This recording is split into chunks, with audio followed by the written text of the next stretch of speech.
pertama mau jawab yang ini ya, soal pertanyaannya gimana caranya mengatasi panik kalau ternyata kita beberapa hari terakhir kontak sama pasien positif dan gak kerasa gejala apapun. Secara mau keluar rumah parno banget, apalagi mau swab mahal.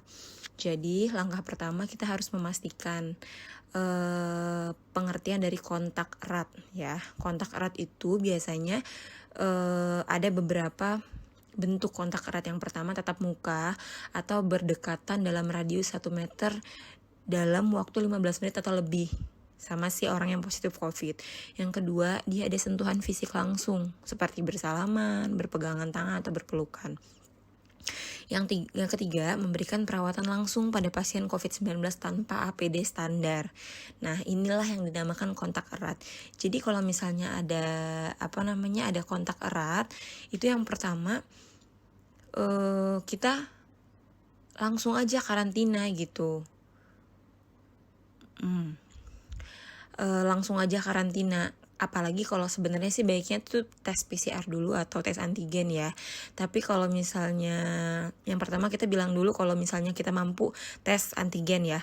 Kalau misalnya mampu untuk tes antigen, itu kalau misalkan tes antigennya itu negatif, itu lanjut karantina. Nanti di hari kelima tes antigen lagi.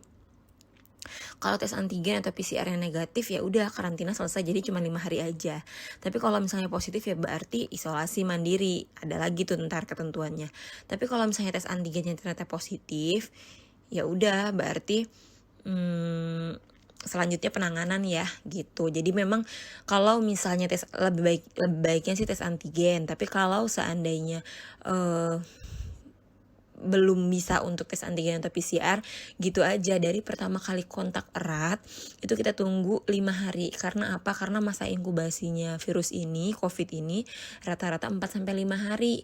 Tapi sih paling benernya tuh 14 hari gitu. Tapi sekarang kita pakainya minimal tuh 4-5 hari. Jadi kalau misalnya dari kontak erat yang pertama kita nggak menimbulkan gejala apapun itu sama sekali, setelah 5 hari kita kontak erat, itu insya Allah selanjutnya tuh aman gitu. Tapi kalau misalnya gimana kalau misalkan setelah 5 hari itu kita ada batuk, pilek atau gejala-gejala yang lain. Nah itu sih saran lebih baik karena gak pakai antigen ya. Jadi kita gak tahu tuh setelah 5 hari itu negatif atau positif. Saran aku sih kalau misalnya memang gak pakai antigen, bisa pakai yang 5 hari. Tapi kalau misalnya setelah 5 hari itu positif, setelah 5 hari itu bergejala, tetap ditunggu sampai 14 hari. Gejalanya diobatin kalau misalnya dengan obat-obat standar. Misalnya kayak demam pakai paracetamol, batuk pilek pakai obat batuk, pilek pakai obat pilek gitu. Mendingan berarti memang cuman influenza biasa. Tapi kalau misalkan memang dengan obat-obatan standar kok malah makin lama makin gak enak nih badannya, makin ngedrop atau ada anosmia atau perasanya hilang gitu, itu bisa dikonfirmasi dengan antigen atau dilanjut tuh dari pertama gejala awal muncul sampai 10 hari setelah gejala awal pertama muncul itu isolasi mandiri gitu. Tapi kalau misalnya udah 10 hari nanti sekitar 3-4 hari 2 hari setelah tidak bergejala lagi, bebas tanpa harus antigen lagi. Jadi gitu. Bingung gak guys? Kalau bingung nanti di sesi pertanyaan selanjutnya ya. Semoga paham. Oke, pertanyaan selanjutnya ya. Terus ada yang nanya gini nih. Aku suka nih pertanyaan yang kayak gini nih. Ada teman kita yang nanya gini. Aku percaya COVID, tapi aku juga percaya kalau beberapa kasus ada yang dimanipulasi. Seperti yang pas di swab di rumah sakit udah negatif. Tapi pas mau pulang dipersulit dan malah dikasih surat keterangan COVID. Ada lagi yang kasusnya temennya kakakku juga aneh gitulah pokoknya. Adalah beberapa kasus yang begitu. Pertanyaannya, kenapa sebegitunya rumah sakit tega memanipulasi kasus COVID untuk keuntungan? Apa tanggapan dokter terkait hal ini? Please jawab jujur. Jadi gini, memang COVID ini tuh ada ya, dan banyak banget juga konspirasinya. Yang kalau memang kadang-kadang sebenarnya jangankan istilahnya orang awam non medis gitu. Kadang-kadang kalau misalnya kayak aku sendiri pun kalau misalnya baca, oh iya masuk akal juga nih gitu. Tapi kalau memang kita memang nggak punya ilmunya, kadang emang termakan juga sama hasutan-hasutan konspirasi. Tapi kan pada kenyataannya itu nggak kayak gitu gitu. Terus ini ada yang dimanipulasi. Sebenarnya gini sih, segala sesuatu ya, semua profesi, semua tempat, ada yang baik, ada yang buruk. Namanya juga oknum. Sebenarnya profesi apapun itu sih, entah itu dokter, entah itu di rumah sakit, perawat, bidan, guru, apapun itu. Polisi gitu, ada yang baik, ada yang buruk. Makanya memang kita diajarin di pondok untuk jadi gimana caranya untuk jadi guru, jadi dokter, jadi polisi tetap dengan karakter dan kepribadian santri gitu. Karena apa? Karena itu untuk mencegah oknum-oknum yang kayak gitu. Buktinya banyak banget, misalnya kayak buat apa sih gitu ya. Mungkin dulu zaman aku 2019, jujur aku di puskesmas itu memang ada istilahnya kayak tunjangan gitu tuh. Tunjangan semakin misalnya kasusnya berapa tuh, ntar dapat fee dari tunjangan COVID ini gitu. Tapi bukan berarti dimanipulasi, karena apa? Memang kalau misalnya ada kasusnya misalkan 3 gitu, dikaliin sekian, dokternya dapat sekian, perawat dapat sekian, bidan dapat sekian, tuh ada dulu 2019 yang awal-awal dulu itu. Tapi kita juga dapat catatan merah gitu dari Dinkes pusat, dari Dinkes provinsi gitu. Jadi gimana caranya yang pastinya tempat-tempat kayak puskesmas, rumah sakit tuh meminimalisir gimana caranya biar laporan ke atasan itu tuh kecil COVID-nya gitu. Dan beneran sih nggak ada untungnya. Itu 2019 masih ada ya tunjangan buat angka COVID. Dan sekarang setahu aku, karena aku sekarang udah nggak di puskesmas lagi, dengar teman-teman yang di puskesmas tuh nggak ada lagi tuh tunjangan COVID. Mau beberapa ribu pun yang positif tuh nggak ada lagi sekarang. Mana lagi zaman dulu aja 2019 pas zaman pertama dulu itu uang COVID tuh berapa ya, elah cukup buat beli permen aja cuman itu. Dan itu pun dijadiin satu gitu, di apa namanya, jadi 3 bulan baru dapat sekian, 6 bulan baru dapat sekian gitu. Dan sekarang udah bludak banget per 2020 akhir kemarin itu udah nggak dapat lagi uang kalau misalnya ada kasus COVID gitu-gitu. Jadi sebenarnya nggak ada untungnya juga sih. Istilahnya orang bilang, jangan ke rumah sakit nanti juga di COVID-in. Gak ada untungnya buat perawat, orang lab, ataupun rumah sakit guys, sedikit pun gak ada untungnya. Lagian juga kita itu ada pertanggungjawabannya, sama kayak profesi-profesi lain. Kalau kita ngomong misalnya A, itu tuh harus ada pertanggungjawabannya, apa, buktinya apa kalau memang COVID atau segala macam. Tapi memang gak bisa dipungkirin yang namanya oknum tuh ada di semua tempat. Ya balik lagi sih, kalau kayak gitu ya mudah-mudahan kita dihindarin dengan oknum yang jahat kayak gitu. Terus kenapa sebegitu teganya memanipulasi ya? Kalau itu kan balik lagi kan ke karakternya tadi kan. Memang kalau misalnya memang jahat ya kayak gitu. Dan nggak ada keuntungannya sih 2020 ini, bener-bener nggak ada keuntungan. Malahan teman-teman aku pribadi yang ada di rumah sakit itu sempat mau cuti tuh nggak bisa. Terus shift-shiftan, harusnya misalnya 2 hari kerja 1 hari libur tuh biasanya harus dapat seminggu sekali misalnya libur, atau seminggu 2 kali libur misalnya gitu. Ini dia harus lebih genjot lagi gitu shiftnya. Karena apa? Karena nakesnya semakin berkurang, udah banyak yang isolasi mandiri positif juga, pasien-pasien juga makin banyak gitu. Jadi masih banyak kok orang-orang baik, kita nggak usah fokus ke yang jahat-jahat sih gitu. Jadi itu aja sih tanggapan aku tentang yang manipulasi itu. Terus seperti yang pas di swab di rumah sakit udah negatif, tapi pas mau dipulangin dipersulit dan malah dikasih tahu surat keterangan COVID. Itu tuh seharusnya kita juga jangan gampang percaya sama cerita orang. Kadang-kadang gini, ini pengalaman pribadi aku ya, bukannya aku gimana-gimana. Memang kadang-kadang gini, udah capek-capek tuh ya, misalnya dokter, perawat, atau bidan menjelaskan ke pasien ini itu segala macam gini-gini. Ada yang mau tanyakan lagi, Bu? Udah paham semua gitu? Enggak, kata dia. Nanti pas dia ntar keluar, dia nyampein ke keluarganya, itu bisa aja dia nggak paham, atau bisa aja yang dia serap atau yang dia pahamin itu beda gitu.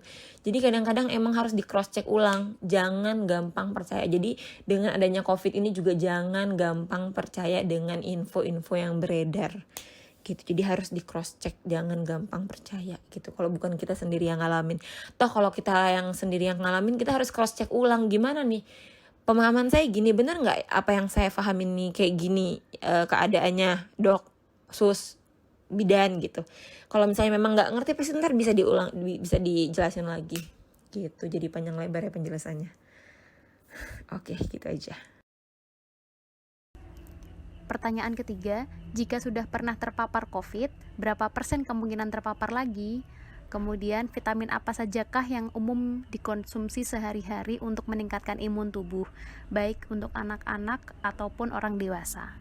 Nah, ada nih penelitiannya juga di Denmark sama di Inggris. Jadi badan kita ini proteksinya seberapa besar sih antibodi di badan kita ini proteksinya terhadap si COVID ini gitu. Jadi kalau tadi kan 0,65 sampai 0,7 itu kejadiannya orang yang terinfeksi ulang yang kedua. Tapi kalau misalnya seberapa besar proteksi badan kita terhadap COVID gitu untuk mencegah dari infeksi berulang, itu penelitian di Denmark itu sekitar 80,5%, di Inggris 83 sampai 89%. Tapi kalau di Indonesia sendiri belum ada yang meneliti karena memang Indonesia tuh keterbatasan banget sih tentang penelitian gitu. Jadi emang kalau misalnya mau dibilang seberapa besar sih badan kita yang si antibodi yang udah ketanam di badan kita ini melawan biar nggak kena infeksi lagi, kalau di Indonesia ya belum ada datanya, tapi kita bisa ngelihat di Denmark sama di Inggris itu sekitar 80%-an. Jadi ya kemungkinan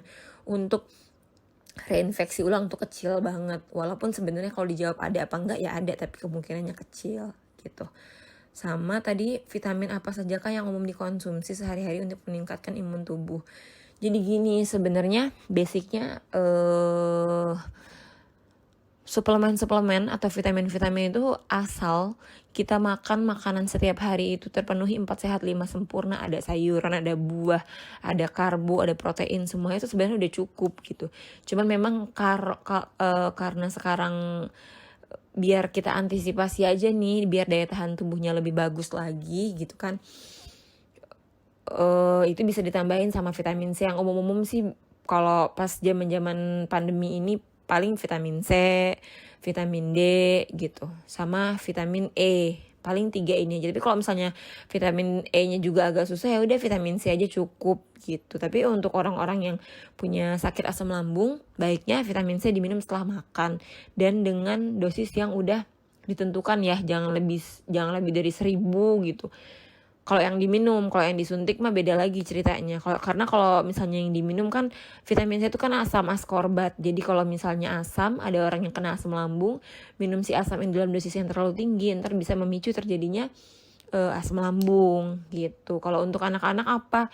Ya kalau suplemen sekarang standar sih vitamin-vitamin gitu buat daya tahan tubuh.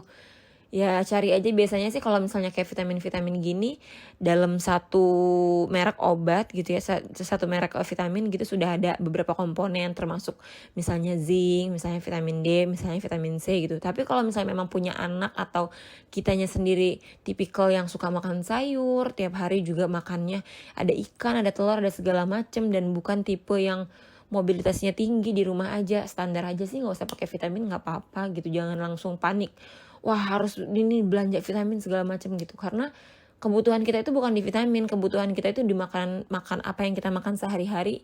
Kalau udah terpenuhi, tercukupi, cukup, nggak usah ditambah vitamin gitu. Kecuali emang kalau misalnya kayak anak-anak yang nggak mau makan, akhirnya kan vitaminnya kurang tuh, nggak tercukupi, makanya harus disuplai sama vitamin tuh, boleh ditambahin vitamin. Atau misalnya kayak nggak suka sayur, nggak suka makan buah gitu, nggak apa, dikasih asupan tambahan vitamin gitu. Oke, selanjutnya bener gak COVID itu penularannya lewat udara juga sama benda-benda yang ada di sekitar kita? Kira-kira berapa lama virusnya hilang di permukaan benda atau di udara? Jadi awal banget dulu dibilangnya memang lewat udara, lewat airborne itulah ya pokoknya. Jadi dia itu kalau airborne itu tuh banyak di udara, jadi dapat terjadi saat partikel infeksius. Jadi ada di partikel-partikel kecil,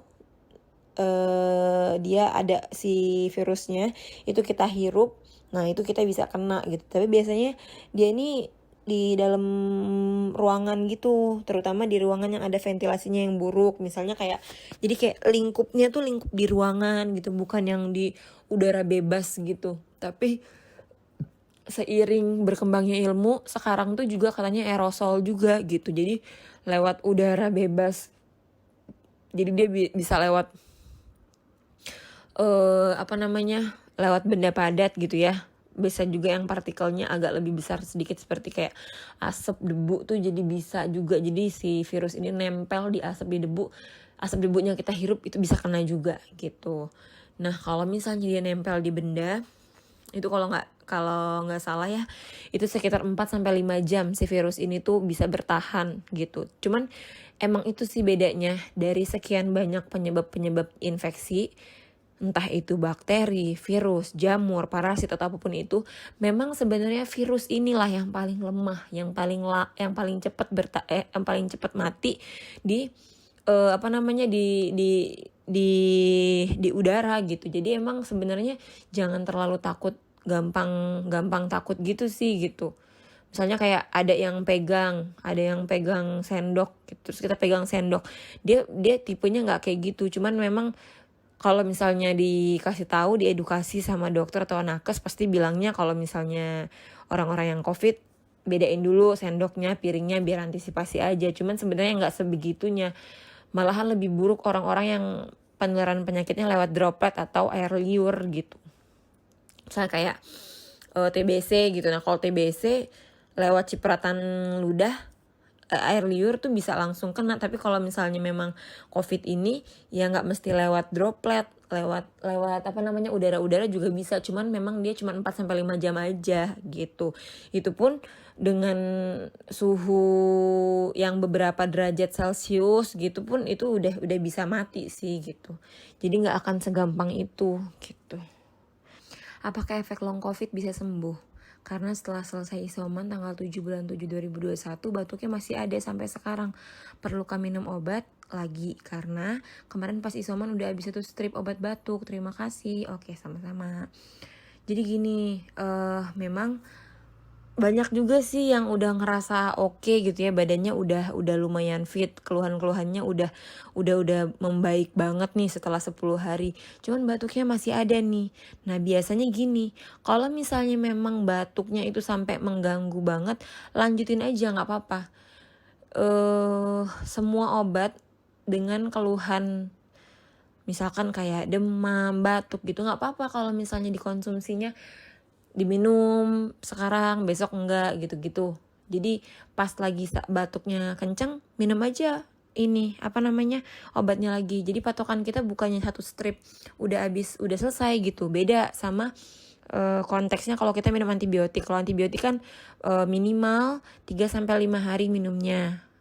Ada juga yang sampai 2 minggu gitu ketentuannya. Jadi emang harus habis gitu. Dan gak boleh sembarangan minumnya. Nggak boleh hari ini minum besok enggak gitu kalau antibiotik. Tapi kalau misalnya obat-obat yang sesuai dengan keluhan gitu, kayak demam, parastamol gitu, selagi dia masih demam, masih meriang-meriang, kasih aja parastamol, nggak apa-apa. Batuk juga patokannya bukan satu strip. Kalau misalnya batuk keluhan-keluhan yang lainnya itu udah sembuh tapi tinggal batuknya, nggak apa-apa, minum aja obat batuk sehari 3 kali. Tapi kalau misalnya dirasa batuknya sih nggak terlalu ya gitu, munculnya kadang pas malam aja gitu, atau kalau lagi batuk sebenarnya nggak batuk-batuk banget, tapi kalau udah batuk nggak berhenti. Nah berarti kalau udah batuk minumin aja, nggak apa-apa. Obat batuk tuh diminum selang-seling atau pas lagi batuk aja tuh nggak bahaya gitu. Terus efek long COVID bisa sembuh? Bisa. Tapi tuh kita nggak bisa berpatokan ya. Misalkan ipar aku tuh kok dia cuma 2 minggu udah sembuh ya, si ini cuma 5 hari udah sembuh. Karena balik lagi sih, yang namanya gejala, yang namanya tingkat kesembuhan itu beda-beda tiap orang gitu. Karena kan daya tahan tubuh orang beda-beda, metabolisme orang beda-beda.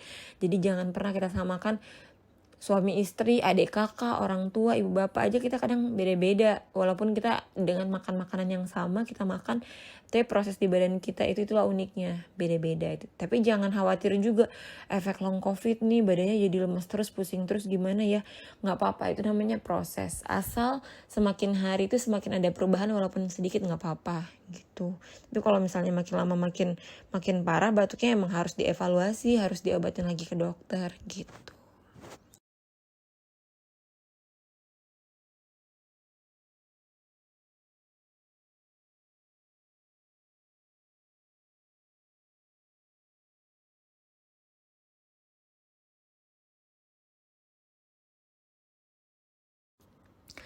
Oke, pertanyaan selanjutnya ntar bisa teman-teman baca sendiri. Ini teman kita nanyain tanggapannya tentang isi tulisan ini. Sebenarnya gampang banget sih. Kalau misalnya ada tulisan panjang lebar kayak gini, nggak usah deh dibaca gitu. Kita bacanya tuh yang ini aja gitu, yang jelas-jelas aja. Emang sekarang tuh susah banget percaya sama berita-berita, apalagi broadcastan yang ada di WhatsApp gitu. Mendingan kita boleh di Instagram, boleh di Twitter, kita follow aja akun-akun yang sekiranya memang udah jelas gitu. Aku sendiri profesinya dokter, cuman memang untuk di sosmed nggak aktif ya bikin konten-konten yang kayak gitu. Cuman banyak banget sih sekarang kayak dokter-dokter yang yang ngebaca, yang dia ngulik-ngulik tentang jurnal-jurnal, nanti sama dia dibikin slide-slide gitu. Itu enak banget buat dibaca. Tapi kalau misalnya kayak gini-gini, ini bacanya dari awal aja tuh emang udah ngaco banget sih ini, walaupun ini diatasnamakan oleh Ibu Siti Fadilah, mantan Menkes pembongkar kasus corona. Bisa aja dong, jangankan Ibu Siti Fadilah ya, bisa aja nih misalnya ada teman kita gitu ya, atau ada siapalah orang yang nggak jelas mengatasnamakan Dokter Adila Janati Azahra di WA group menyampaikan seperti ini. Padahal pada hakikatnya aku nggak ada pernah ngomong kayak gitu. Itu sebenarnya isi akal pikiran dia aja, tapi dia tuangkan atas nama aku, kan bisa aja kayak gitu. Di sini teman-teman bisa baca yang ini ya. Ini yang aku tadi beberapa, karena ini ngaco banget sih, isinya tuh ngaco banget, bener-bener ngaco banget. Salah satunya tuh ini ya, di situ ada ditulisin, seharusnya yang disebut dengan pandemi atau COVID itu adalah sebuah wabah penyakit menular yang cepat mematikan. Matinya bisa di mana-mana, seperti zaman Nabi, orang-orang yang terserang wabah pada tergeletak di mana-mana. Ini bener-bener nggak ilmiah banget nih, yang pendapat-pendapat kayak gini. Kita bisa browsing deh teman-teman sekarang. Pandemi itu apa sih sebenarnya?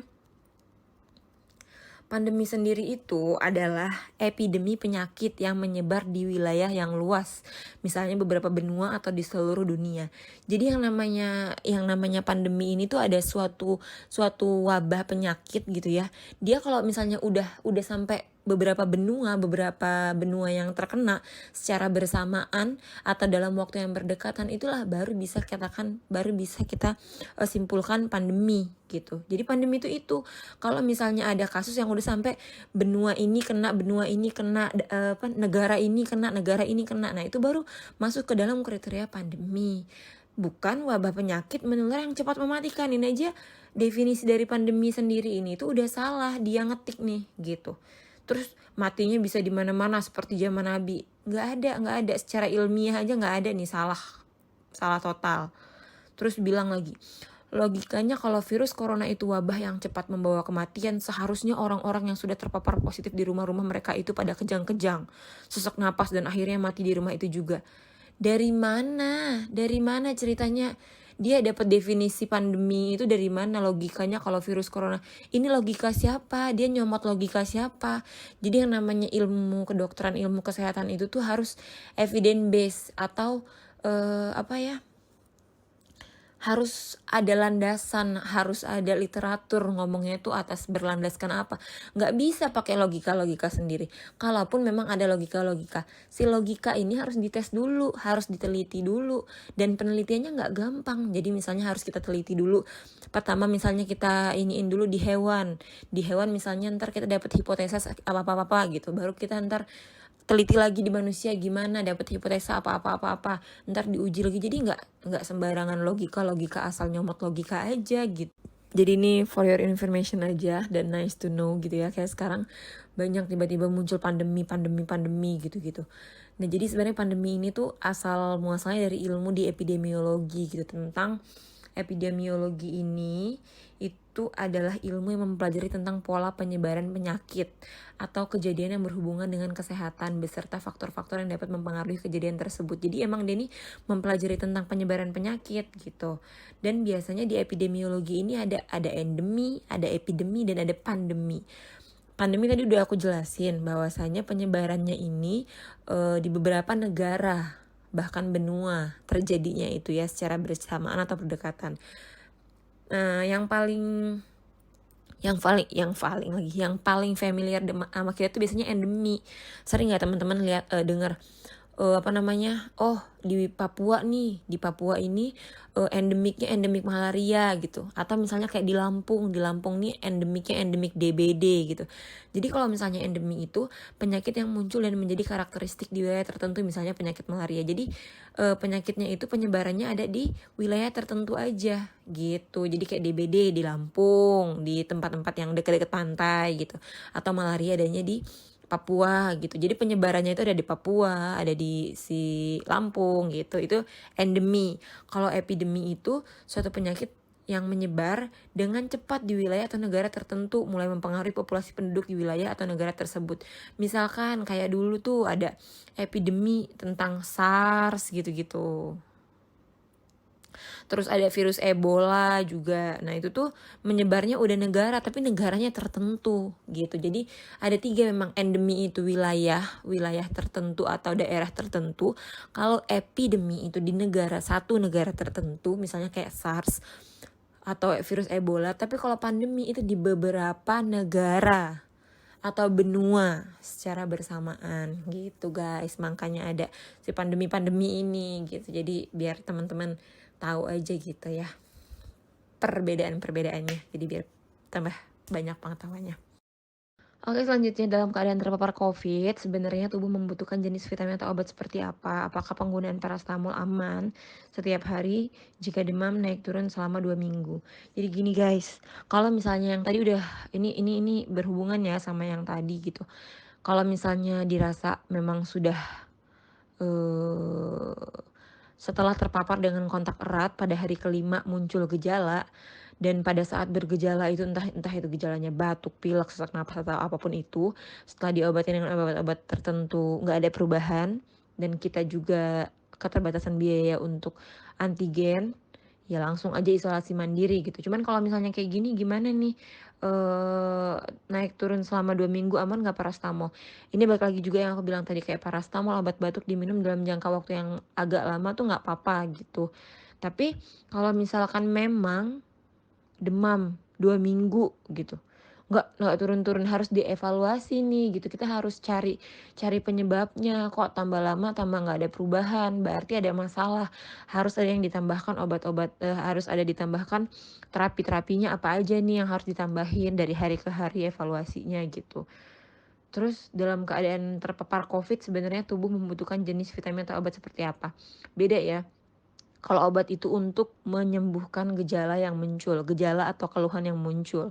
Kalau vitamin ini ngebantu daya tahan tubuh kita biar nge-boost, biar kita cepet fit. Jadi saling membantulah obat sama vitamin ini gitu. Tapi kalau misalnya patokannya misalkan gejala ringan obatnya ini, gejala sedang obatnya ini, itu nggak bisa sih kayak aku beberin di grup ini gitu. Sebenarnya bisa-bisa aja aku kayak share, gejala ringan obatnya ini, gejala sedang obatnya ini, gejala berat obatnya ini. Cuman nggak bisa juga, takutnya nanti ada terjadi kesalahpahaman. Bisa aja kan pemahaman teman-teman tentang gejala ringan tuh apa misalnya, tapi ternyata setelah dikonsultasiin ke dokter ternyata itu nggak masuk ke gejala ringan, masuknya ke gejala sedang. Jadi takut miskomunikasi gitu. Jadi mendingan kalau misalnya yang berhubungan dengan obat-obatan bisa ditanyakan dengan tenaga kesehatan terdekat atau dokter terdekat gitu. Jadi jangan asal-asal. Tapi kalau misalnya kayak obat-obat standar kayak demam, paracetamol bisa sehari 3 kali. Atau kalau misalnya nggak turun-turun bisa per 6 jam atau bisa per 4 jam juga. Misalnya obat batuk, standar obatnya apa gitu. Kalau misalnya memang cukup dengan OBH, cukup dengan laserin gitu-gitu ya, batuknya mendingan, nggak apa-apa, bagus. Berarti memang bisa jadi itu influenza biasa. Tapi kalau misalnya tambah lama tambah parah, harus di cross check nih, harus ada tambahan obat, butuh antivirus kah, butuh antibiotik tambahan, atau butuh obat-obat yang lain gitu. Ini buat pertanyaan selanjutnya, apa sih COVID varian Delta? Gejalanya bagaimana? Bener ada di Indonesia kah gitu? Kalau misalnya virus Delta itu emang bener. Gejalanya bagaimana? Gejalanya itu sebenarnya standar aja. Semua COVID itu variannya hampir-hampir sama. Cuman memang yang beda itu varian Delta ini apa?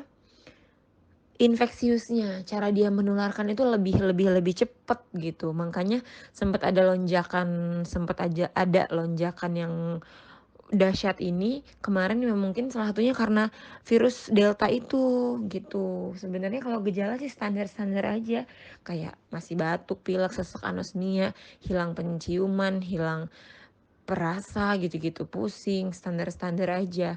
Ada yang sampai sesak napas kalau misalnya punya komorbid gitu. Dan memang nggak bisa nggak bisa dipatokin ini virus varian Delta, gejalanya ini. Yang ngebedain tuh cuman cara dia menginfeksi aja tuh lebih cepat guys gitu. Bener nggak ada di Indo, bener. Cuman yang harus digarisbawahi, kemarin sempat juga ada kabar berita katanya ada Delta Plus, ada lagi yang baru Delta Plus. Nah kalau yang Delta Plus ini belum dikonfirmasi sih tentang keberadaannya yang sebenarnya ada apa enggak gitu. Jadi kita belum tahu. Tapi kalau boleh saran, apapun itu variannya, yang penting kita tetap prokes aja, taat prokes, diperketat gitu. Kalau misalnya udah ada gejala-gejala yang arahnya ke batuk, pilek, atau mempengaruhi keluhan-keluhan ke badan kita, cepat-cepat ditanganin gitu. Oke, pertanyaan selanjutnya. Apa ada ya suntik mati? Banyak di antara masyarakat daerahku ada yang bilang saudara-saudaranya masuk rumah sakit masih bisa jalan dan tidak parah. Habis itu tiba-tiba lemas setelah disuntik beberapa kali dan kemudian meninggal. Sebagai orang awam sih sebenarnya aku nggak percaya. Nah tolong jelasin dong, sebenarnya obat apa atau suntikan apa yang diberikan ke pasien yang dinyatakan COVID itu?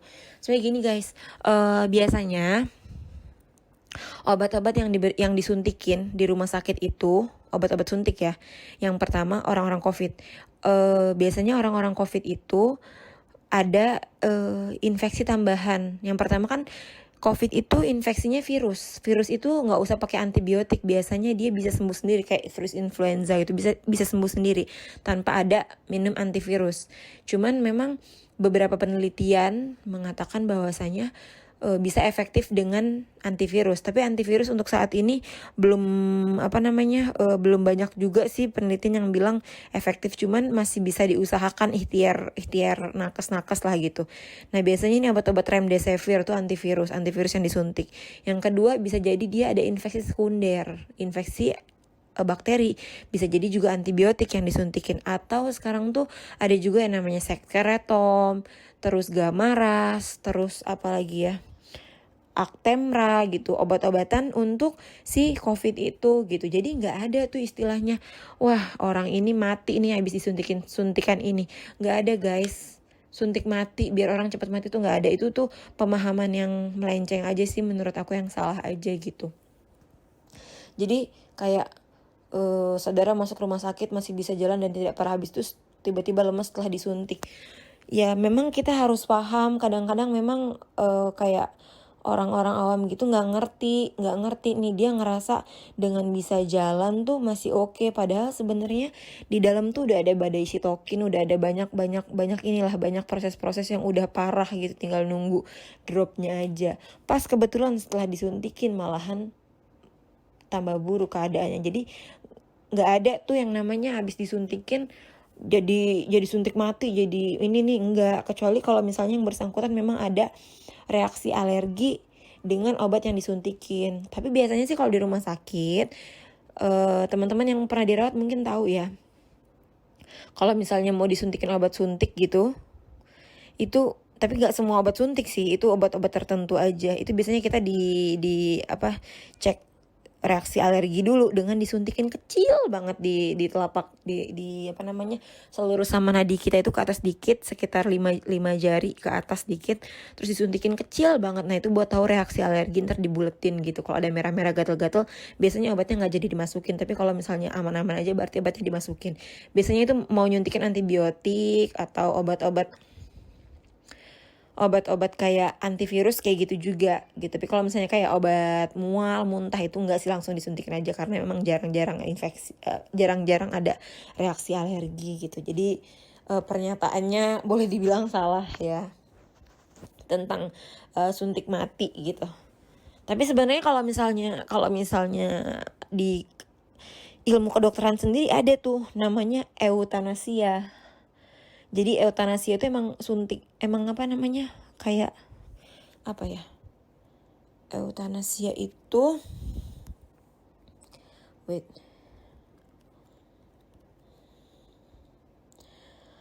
praktek pencabutan kehidupan manusia atau hewan melalui cara yang dianggap tidak menimbulkan rasa sakit dan menimbulkan rasa sakit yang minimal. Jadi ada eutanasia aktif dan pasif gitu-gitu. Jadi misalkan kayak ada misalkan ibu-ibu A gitu masuk ICU, udah mati batang otak. Dia dia tuh hidup karena dengan bantuan alat pernafasan aja. Kalau alat pernafasannya dicabut dia bakalan mati. Nanti orang rumah sakit bilang nih, gimana dari keluarga mau lanjut pakai alat ini sedangkan ibu ini sudah mati batang otak, atau mau diusahain aja terus obat masuk terus. Nah biasanya ada juga yang tipikal keluarga yang bilang, udahlah dok, cabut aja nih alat-alat bantu nafasnya segala macam, toh udah mati batang otak juga, kalaupun dikasih obat udah nggak maksimal lagi penyembuhannya. Akhirnya dicabut dan pasiennya mati. Nah itu namanya eutanasia pasif. Nah ada tuh memang, jadi istilahnya tuh kayak seolah-olah membunuh gitu, tapi sebenarnya nggak membunuh gitu. Ada. Tapi kalau misalnya si suntikan yang ditanyain teman kita ini bukan termasuk eutanasia sih, beda lagi gitu ya. Jadi nggak ada tuh. Terus nggak ada juga sih yang namanya rumah sakit memperburuk citra dia sendiri. Masa iya mau ngasih obat-obatan yang sembarangan gitu? Pasti juga si rumah sakit ini juga udah banyak dilaporin, udah banyak kena kasus dari atasan-atasan dan dari lembaga-lembaga yang atasnya itu gitu. Pertanyaan ke-10. 1. Seberapa perlu minum suplemen saat ini? 2. Apa bedanya suplemen dan jamu? 3. Gimana cara memilah dan memilih suplemen yang bagus? Ini buat tahu ya guys, obat herbal ada namanya OHT, obat herbal terstandar, ada juga yang jamu. Bisa teman-teman baca di situ. Terus yang jelas kalau misalnya jamu itu kan kayak herbal gitu kan. Tapi kalau misalnya suplemen itu tuh kayak zat vitamin yang bisa kita minum gitu. Jadi kalau misalnya ini herbal, kalau misalnya jamu tuh herbal, kalau misalnya suplemen itu tuh zat-zat atau boleh dibilang zat-zat yang dibutuhin yang berbentuk kimia dan sudah ada takaran miligram dan dosisnya gitu, lebih jelas dan sudah melalui penelitian. Terus kalau seberapa perlu minum suplemen saat ini?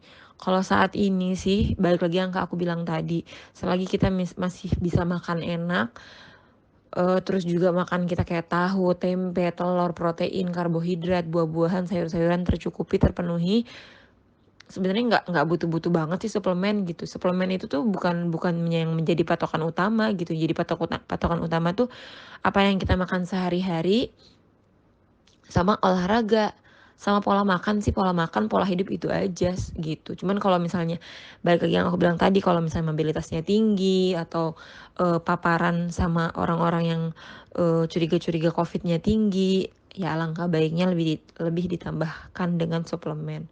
Tapi kalau cara memilah dan memilih suplemen yang bagus itu ya sesuai kebutuhan guys gitu. Jadi jangan semuanya diembat gitu kan, kayak misalkan vitamin D gitu. Vitamin D itu ada dosis maksimalnya. Kalau misalnya dosisnya kebanyakan nanti bisa jadi tingkat kalsium di badan kita terlalu over, akhirnya nanti bisa gangguan ke jantung dan sebagainya macam dan banyak efek-efeknya juga gitu. Jadi ya sesuai kebutuhan aja dan ala kadarnya aja gitu. Jadi tipsnya nyari suplemen yang bagus ya sesuai kebutuhan aja gitu. Biasanya gejala COVID pada anak-anak kurang lebih umur 2 tahun apa aja ya? Katanya nggak bakalan parah dan healingnya cepat ya, benerkah? Jadi emang gejala COVID pada anak-anak itu ya sebenarnya sama orang dewasa sama aja sih. Justru kadang sama anak-anak kan emang sering batuk pilek ya, karena anak-anak lebih sering batuk pilek, jadi kayak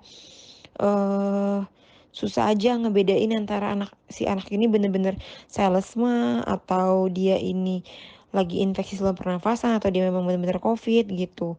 Dan memang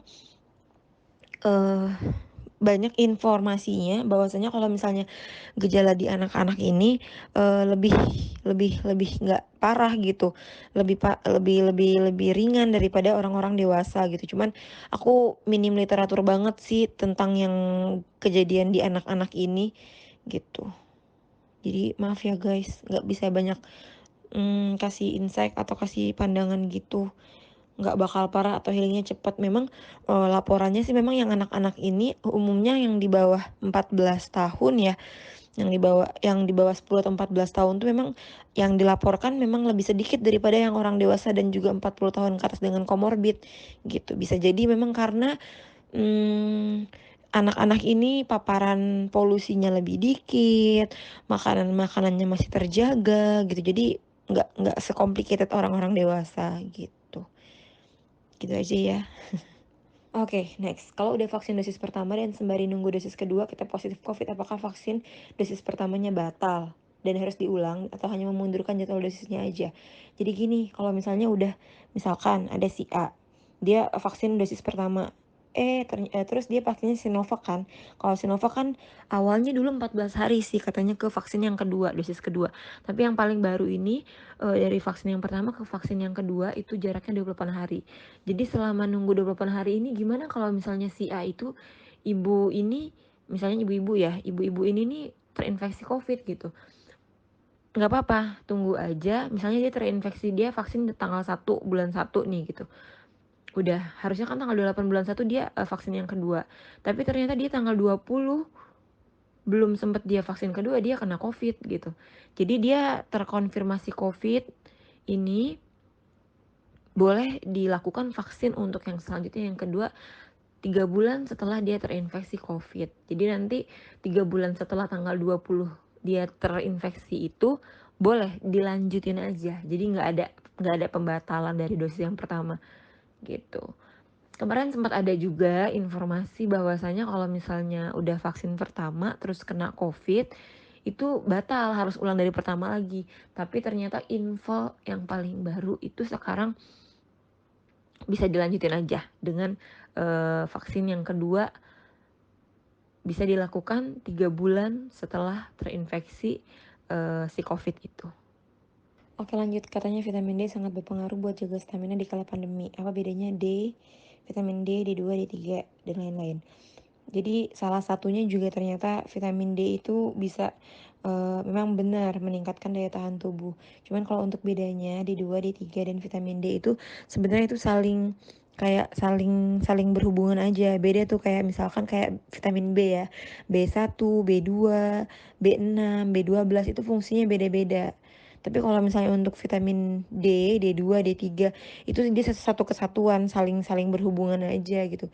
Memang ada bedanya penamaannya dan nanti kerjaannya tuh ada masing-masing, cuman dia tuh kayak satu kesatuan di vitamin D gitu kalau si vitamin D itu ya. Jadi bedanya nggak terlalu signifikan, beda sama kayak misalnya vitamin B yang aku bilang tadi, B1 beda, B6, B9, B12 gitu itu beda. Tapi kalau vitamin D ini cenderung hampir sama aja walaupun beda-beda penamaan. Terus, dan benarkah kalau vitamin D nggak bisa meresap sempurna ke tubuh kita tanpa dibantu dengan berjemur? Iya.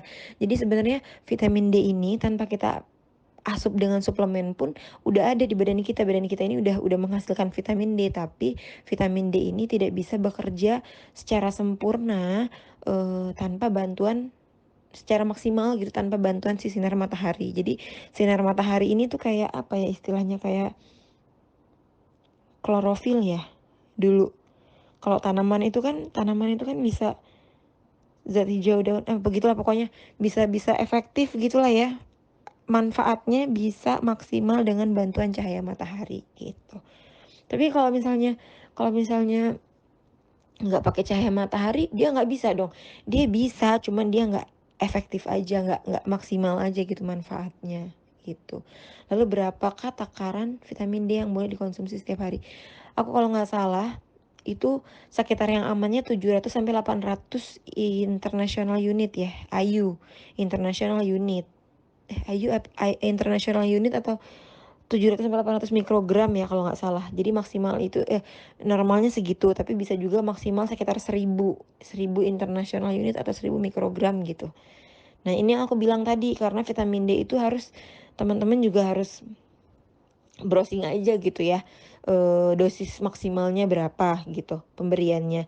Jadi kalau misalnya terlalu banyak minum vitamin D, itu dia bisa hiperkalsemi. Jadi hiperkalsemi itu kadar kalsiumnya di dalam tubuh kita itu terlalu tinggi. Akhirnya bisa berdampak ke kayak tekanan darah, kayak ke ritme jantung gitu-gitu. Kalau sudah yang terlalu over gitu. Jadi yang standar-standar aja. Tapi biasanya yang dijual-jual eee, di apotek satu tablet tuh udah dosis-dosis standar sih itu, gitu.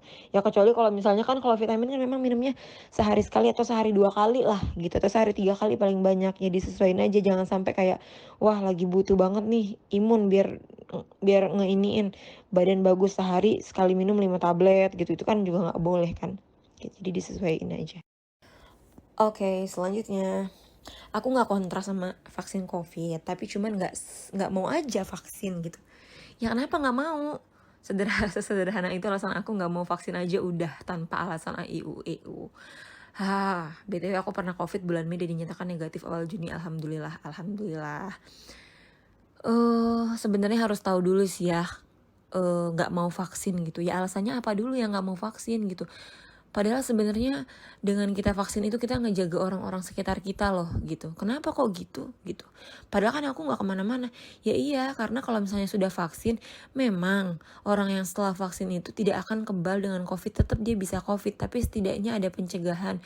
Sudah ada antibodi yang tertanam di badan dia, yang tercipta, terbentuk di badan dia. Akhirnya kan kalau misalnya seandainya terpapar, siapa tahu memang badannya lagi bagus, udah ada antibodi yang seharusnya itu nemplok, terinfeksi di badan kita, jadi nggak jadi nih kena dengan adanya si vaksin tadi gitu. Harusnya segitu ya. Cuman kalau misalnya memang si teman kita ini memang nggak mau, ya itu terserah sih gitu. Terus gini, apa yang terjadi di aku kalau nggak vaksin? Sebahayakah? Yang tadi aku jelasin sih, kalau nggak vaksin tuh sebenarnya ya nggak apa-apa juga. Cuman resiko untuk terkena itu ya nggak ada bentengnya itu. Kan kalau misalnya udah divaksin, disuntikin vaksin kayak Sinovac.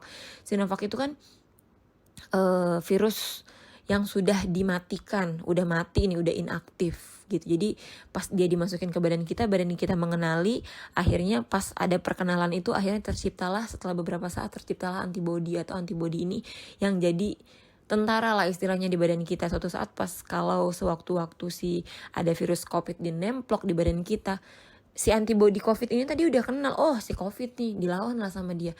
Tapi kalau seandainya kita belum vaksin, ya berarti kan memang harus badan kita ini mesti ini lagi, mesti dari awal lagi gitu. Iya kalau misalnya kita kuat daya tahan tubuhnya. Kalau nggak kuat ya berarti kita bisa terinfeksi. Kalau kita terinfeksi ya bisa nularin orang sekitar. Kasian dong gitu. Tapi ini teman kita ini sih udah pernah kena COVID ya. Jadi berarti udah terbentuk sih antibodi di badan dia. Tapi apa salahnya?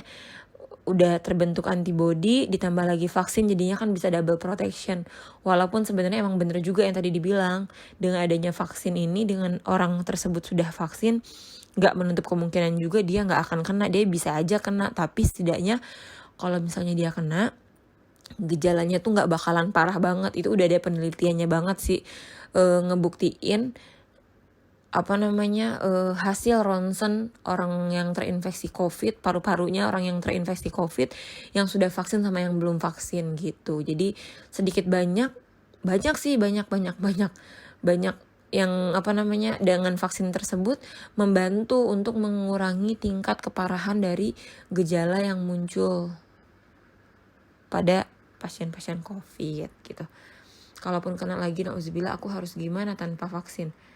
Ya kalau misalnya harus kena lagi ya udah standar aja kayak orang-orang pada umumnya gitu. Ya kalau ada keluhan diobatin gitu-gitu. Jadi adanya vaksin ini sebenarnya ikhtiar kita aja untuk memproteksi orang-orang sekitar kita dan untuk memproteksi diri kita sendiri untuk menuju herd immunity gitu.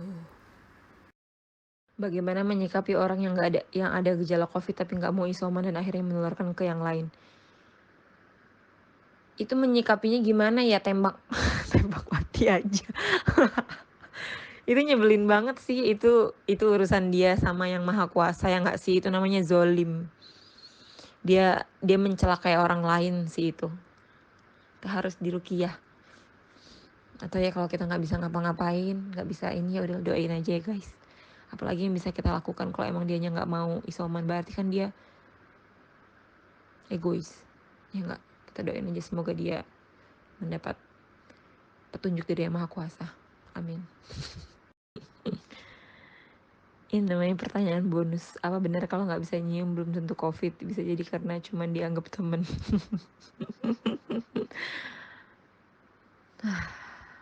Tadinya ini aku mau jadiin pertanyaan favorit loh guys, tapi kalian nggak ngasih nama, jadinya nggak jadi deh. Aku nanggepin ini ya, kalau kita nggak bisa nyium belum tentu covid itu tergantung sih. Kadang-kadang banyak yang kayak miss gitu. Biasanya sih kalau yang covid itu nggak bisa nyiumnya, dia nggak ada ini nih, nggak ada hidungnya kesumbat, hidungnya tuh plong aja, tapi bener-bener nggak bisa nyium gitu, nggak bisa nyium gitu. Dan untuk temen-temen yang lagi kena covid atau saudaranya lagi kena covid gitu ya, dan dia juga ada anosmia atau yang nggak bisa nyium itu nggak bisa jangan dipaksain, suruh aja dia latihan. Jadi kayak sehari itu latihan 3 macam, misalnya kayak bau sampo, bau terasi, sama bau parfum. Nah itu sambil dia ngebayang-bayangin baunya, sambil dilatih penciumannya gitu-gitu. Nanti seiring berjalannya waktu, badannya membaik gitu ya, daya tahan tubuhnya oke, nanti kembali dengan sendirinya kok si penciuman tadi gitu. Tapi memang ada yang orang-orang yang cuma 3 hari, cuma 5 hari ngalamin anosmia, ada yang sampai 2 minggu lama gitu. Jangan dipaksain dan tetap dilatih aja penciumannya. Pertanyaan ke-17. Apa benar kalau PPKM diperpanjang dan hasilnya sama aja akan diadakan adu penalti?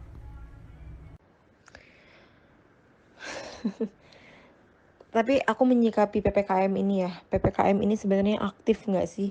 Nah inilah sebenarnya kalau kita mau cepet beres kayak orang-orang yang di Eropa gitu ya, kayak orang-orang yang di negara-negara sana yang udah nggak pakai udah banyak sih ya sekarang kan yang nggak pakai masker gitu-gitu.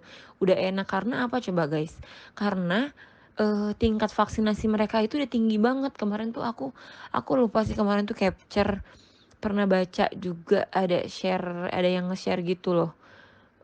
Apa namanya? Pelaksanaan vaksin itu di Indonesia tuh baru 6% ya. Itu 3 hari yang lalu aku lihat. Kalau sampai sekarang aku belum lihat lagi sih. Baru 6%, bayangin.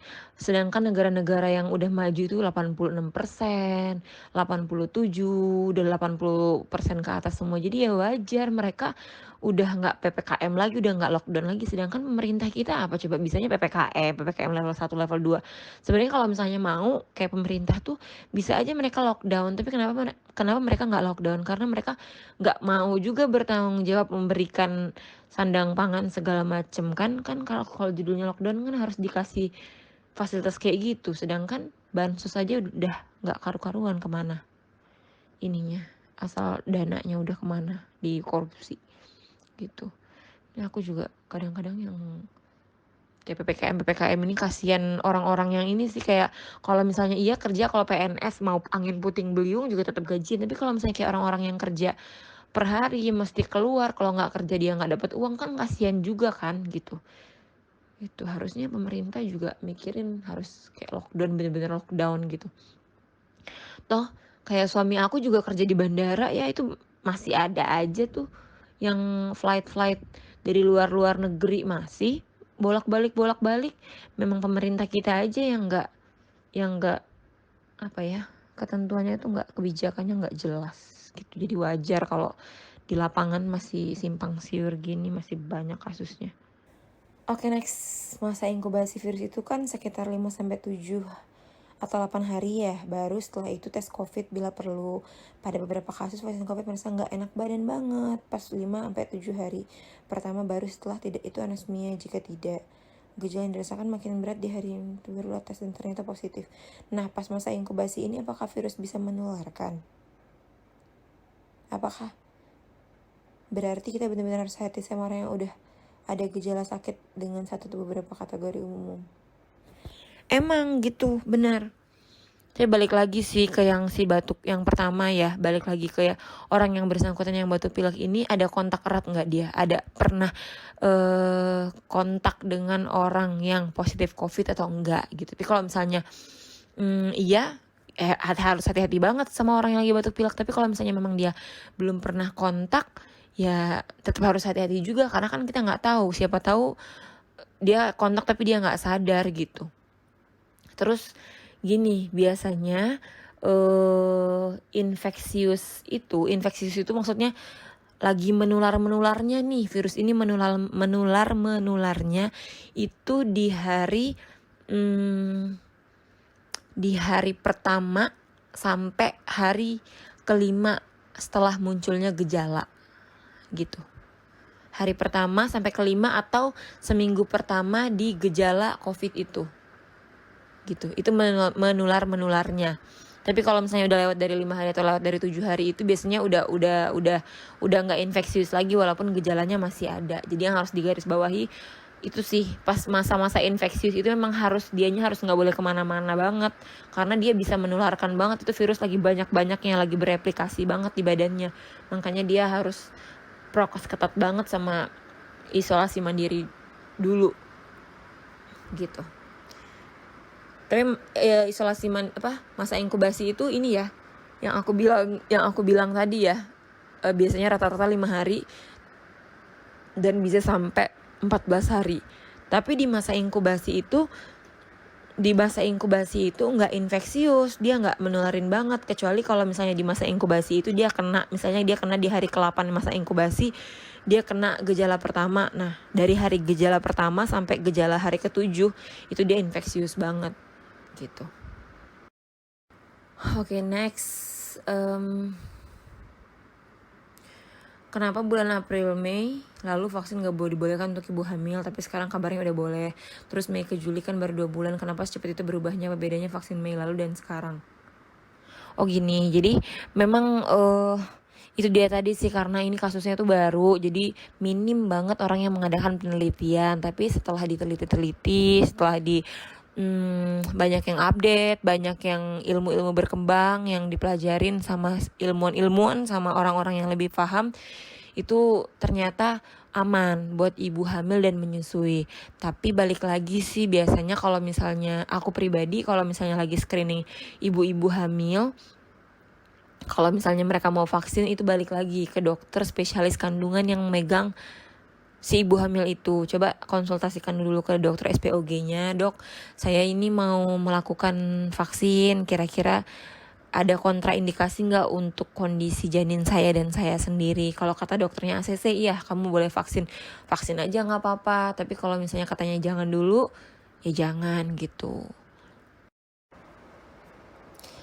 Selanjutnya, yang terakhir ya, seberapa efektif program vaksinasi yang sudah dilakukan pemerintah? Kedepannya akankah ada vaksin jenis baru yang akan masuk Indonesia? Kalau dibilang efektif tuh efektif, asal pelaksanaan di lapangannya sudah melebihi dari 60-70%. Tapi kalau misalnya pelaksanaannya masih sedikit banget, ya susah juga kita mau mencapai herd immunity itu gitu. Terus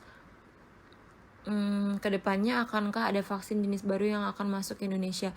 Kabarnya sih yang paling baru ini kan bakal ada Moderna kan. Moderna ini yang bakal diberikan untuk tenaga kesehatan berupa dosis ketiga gitu. Cuman masih belum pasti juga gitu. Kenapa kok cuman tenaga medis aja sih yang dapat, emang masyarakat lain belum dapat gitu? Karena sebenarnya tenaga medis ini kan paparannya setiap hari, apalagi yang kerja di rumah sakit, di puskesmas, di klinik gitu. Mereka memang sudah terbentuk si antibodinya. Cuman kalau misalnya terpapar dengan banyaknya virus lagi, takutnya mereka nanti malahan ngedrop gitu. Jadi takutnya si antibodi yang ada ini kurang. Makanya harus baiknya dari pemerintah katanya mau ngasih dosis ketiga buat tenaga kesehatan dulu yang Moderna ini gitu. Pertanyaan selanjutnya, bulan kemarin sempat demam pusing dari suami, nular ke aku, nular ke anak pertama sehari, anak kedua sehari juga, tapi kita nggak swab, nggak tahu itu corona atau bukan. Tapi setelah aku sembuh dari demam, baru sadar kalau aku sama suamiku itu anosmia. Baru sembuh anosmianya setelah seminggu, tapi kok suamiku 13 hari. Nah, mau nanya dok, apa bisa lanjut vaksin di bulan depan untuk aku dan suamiku? Oke, sebenarnya memang patokannya emang baiknya antigen dulu ya Cilep ya. Agak rancu sih ini kasusnya, cuman memang karena kalau memang bisa sih biasanya yang bersangkutan bisa sih ngerasain bedanya anosmia sama hilang penciuman karena flu itu beda. Kalau flu kan bener-bener ada hidungnya kesumbat terus apa namanya atau berlendir gitu, jadi kan nggak bisa nyium. Tapi kalau misalnya anosmia itu bener-bener hidungnya plong kayak kita sehari-hari biasa aja, cuman hilang nggak bisa nyium apa-apa sama sekali gitu. Nah saran aku kalau misalnya memang beneran Cilep anosmia, mendingan 3 bulan lagi setelah Cilep terinfeksi kemarin itu baru vaksin gitu. Tapi kalau misalnya mau amannya bisa dicek antibody COVID. Kalau misalnya antibody COVID kalian udah terbentuk berarti kemarin beneran kena COVID. Tapi kalau misalnya memang kalian nggak mau ngecek antibody COVID, ya amannya 3 bulan lagi aja setelah kemarin kalian kena anosmia itu gitu. Pernah ikut kuis dari dokter, katanya vaksin ada 4 tahap. Sebenarnya gini, vaksin itu basicnya ada yang pertama gitu ya. Vaksin yang pertama itu istilahnya kayak menanamkan antibody. Nah nanti untuk yang kedua, ketiga atau yang keempatnya itu ntar booster namanya. Jadi makin sering di booster, makin ada lagi gitu. Soalnya basicnya sebenarnya yang namanya vaksin itu bakal menurun tuh di badan kita setelah 6-7 bulan kalau nggak salah. Tapi kalau misalnya di booster dia bisa lebih lama lagi gitu bertahan di badan kita. Cuman walaupun si antibody itu ntar bakal turun dengan seiring berjalannya waktu, tapi di badan kita itu ada namanya sel memory T kalau nggak salah ya, memory T sama apa gitu.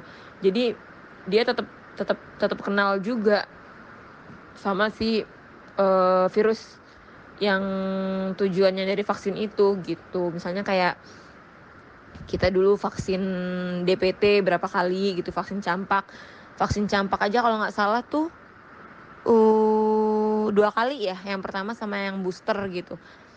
Nah itu kalau misalnya sekali aja sebenarnya cukup karena udah ketanam di badan kita, ntar dia bakal menimbulkan sel T itu. Jadi sel T itu yang bakal ngenalin si virus campak itu. Tapi kalau udah ada booster biasanya lebih kuat. Jadi nggak ada patokan sebenarnya ada 4 atau 5 atau 3 gitu. Yang penting kalau misalnya udah di booster atau yang kedua, ketiga dan selanjutnya itu lebih bagus lagi. Sama aja kayak vaksin influenza tuh. Jadi kalau misalnya kita kayak mau ke luar negeri, kayak misalkan mau kemana ya, ada negara-negara tertentu yang mewajibkan kita harus vaksin influenza. Nah vaksin influenza itu bisa harus misalnya kayak per 6 bulan, per setahun gitu, karena semakin lama si kadar antibodinya di tubuh kita itu semakin turun gitu. Tapi bakal ada si sel T yang bakal mengenali si virus itu di badan kita. Jadi nggak ada patokannya sih kayak 4 kali. Yang penting sekali cukup, tapi kalau misalnya di booster dengan yang kedua, yang ketiga dan selanjutnya itu lebih bagus. Oke, selanjutnya kemarin sepupu suamiku meninggal karena COVID di rumah sakit tepat 7 hari dan nggak dikenakan biaya apapun. Kembali ke pertanyaan sebelumnya, apakah pasien meninggal karena COVID dapat santunan? Karena sebelumnya dijelaskan karena oknum. Cuman kenapa tiap rumah sakit ada yang berbayar, ada yang digratiskan? Maaf bahasanya ribet. Setahu aku ya, sekarang itu COVID udah di klaim semua, udah di cover semua dari Kemenkes. Tapi kalau misalnya ada beberapa daerah tertentu yang yang dia masih membebankan biaya ke yang bersangkutan, ke pasien, itu sebenarnya harus di cross check lagi. Bisa jadi kadang-kadang dari Kemenkes itu nggak menyeluruh gitu, nggak rata. Kalau misalnya untuk di Jakarta kan cepet ya turunnya, pemerataannya cepet gitu. Tapi kalau misalnya kayak di daerah-daerah kayak di Sumatera, apalagi kayak di Aceh, atau misalnya kayak di Lampung, di kabupatennya lagi gitu, dan dia rumah sakit swasta. Nah kalau rumah sakit swasta biasanya emang agak susah gitu pemerataan dari Kemenkesnya. Mungkin rumah sakit tempat sepupu suamimu itu nggak dapat pemerataan gitu. Tapi ya nggak tahu juga kalau misalnya memang ada kalau misalnya memang ada harus dibebanin, disuruh bayar, balik lagi sih ke ketentuan rumah sakit tertentu. Kayak seniorku ada tuh, dia di rumah sakit pemerintah, orang tuanya kan kena covid, bapaknya kena covid gitu. Sebenarnya di ini semua ditanggung semua, kecuali misalkan dia mau milih nih, ada namanya sekarang sekretom. Nah sekretom ini nggak ditanggung pemerintah nih, nggak ditanggung Kemenkes. Si sekretom ini harganya 18 juta untuk 6 kali dosis pemberian. Nah mungkin kemarin sempet keluarga dijelasin yang dapat dari Kemenkes yang di cover itu ini nggak di cover. Apakah yang nggak di cover ini mau diberikan juga atau tidak? Mungkin keluarga sempat bilang kasih aja semuanya. Nah mungkin yang nggak di cover itulah yang bakal dibebanin ke si pasien gitu sih menurut aku ya. Tapi kadang nggak bisa dipungkirin juga sih, kadang ada juga rumah sakit swasta yang nakal gitu. Jadi ya harus di cross check aja ulang. Ini hampir sama kayak yang aku jelasin tadi. Aku pernah dengar katanya vaksin kita nggak bisa cuma sekali ya, itu bisa 1 atau 2 tahun sekali, bener nggak? Sama yang kayak aku jelasin tadi sih ini. Yang pertama itu diberikan, baiknya yang paling bagus memang harus dikasih booster. Booster tuh kayak tambahan gitu biar lebih mantep gitu. Dan walaupun sudah di booster, nanti 6-7 bulan selanjutnya ya bisa menurun nih antibodi yang udah masuk ke badan kita, yang udah dibentuk badan kita. Tapi walaupun antibodinya turun, tetap ada sel T yang bakal mengenali si virus tersebut gitu. Jadi nggak usah khawatir. Kalau memang ada program lagi, tetap aja teman-teman ikut vaksin. Tapi kalau misalnya nggak ada, ya insya Allah nggak masalah sih. Yang penting udah pernah tanam tuh si antibodinya, udah pernah terbentuk antibodinya, dan sel T-nya udah terbentuk di dalam badan, jadi aman. Pertanyaan selanjutnya, Dok, jarak vaksinasi satu ke yang lainnya jaraknya berapa lama ya? Misalnya dari vaksin COVID kemudian mau vaksin rubella. Setahu aku nggak ada ini sih, kalau misalnya kayak vaksinnya beda itu nggak apa-apa 1 hari bersamaan atau dijeda sehari aja gitu. Kan kalau rubella sama covid kan beda jenisnya, jadi nggak apa-apa. Sama kayak ada vaksin tuh misalnya mau DPT sama anak bayi itu sekali divaksin, misalkan vaksin DPT sama hepatitis B boleh dalam waktu bersamaan, karena memang yang mau divaksinin itu jenisnya beda, jadi nggak apa-apa gitu. Kecuali yang nggak boleh itu yang bersamaan dosis vaksin COVID dosis 1 sama dosis 2 jebret dijadiin satu, nggak boleh. Tapi kalau misalnya beda gitu nggak apa-apa. Pertanyaan selanjutnya, Dok, gimana kalau yang isoman di rumah? Sepupuku kan positif isoman tapi nggak dapat bantuan apapun, padahal pihak puskesmas udah tahu, tapi cuman dianjurin ke Wisma Atlet doang. Soalnya tetangga-tetanggaku nih yang positif ya minimal dapat subsidi obat, sembako, entah dari puskesmas atau kelurahan. Ya kalau subsidi sembako sih nggak bisa berharap banyak ya Jeh, namanya juga pemerintah, nemplok di mana nggak tahu deh. Ya jangan berharap banyak sih. Orang di perumahan gue juga yang pada positif covid itu ya nggak pernah ada dapat bantuan, kecuali kayak kita patungan tetangga mau ngasih makanan segala macam gitu. Terus puskesmas juga mereka nggak memang judulnya mereka memfasilitasi ya, justru malah harusnya mereka yang datang untuk nganterin obat ke depan rumah gitu. Karena mereka yang isolasi kan nggak bisa kemana-mana. Tapi pada hakikatnya di lapangan, si puskesmas pun mereka tuh obat dapat budget dari Dinkes provinsi gitu. Misalnya budgetnya misalkan ya 10 juta buat beli obat-obatan. Iya kalau 10 juta semuanya dibeliin obat. Kalau misalnya masuk kantong kepala puskes, masuk kantong sana sini, ya tinggal berapa dibeliin obat.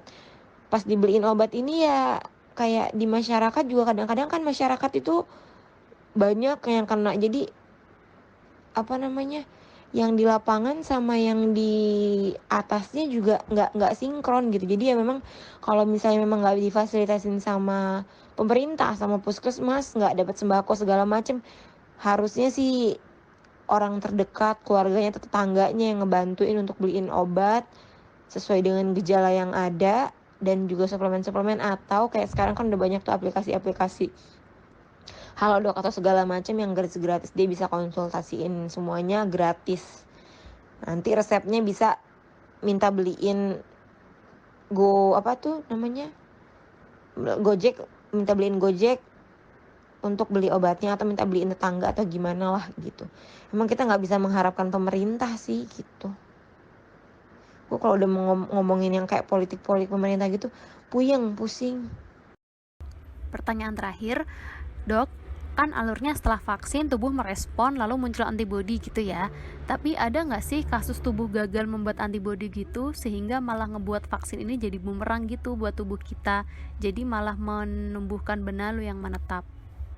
Jawaban dari Dokter Janet, kalau jadi bumerang mah enggak ya, cuman yang ditakutkan isi dari vaksin ini ada reaksi yang tidak diinginkan pada kondisi dan keadaan tertentu dari seseorang.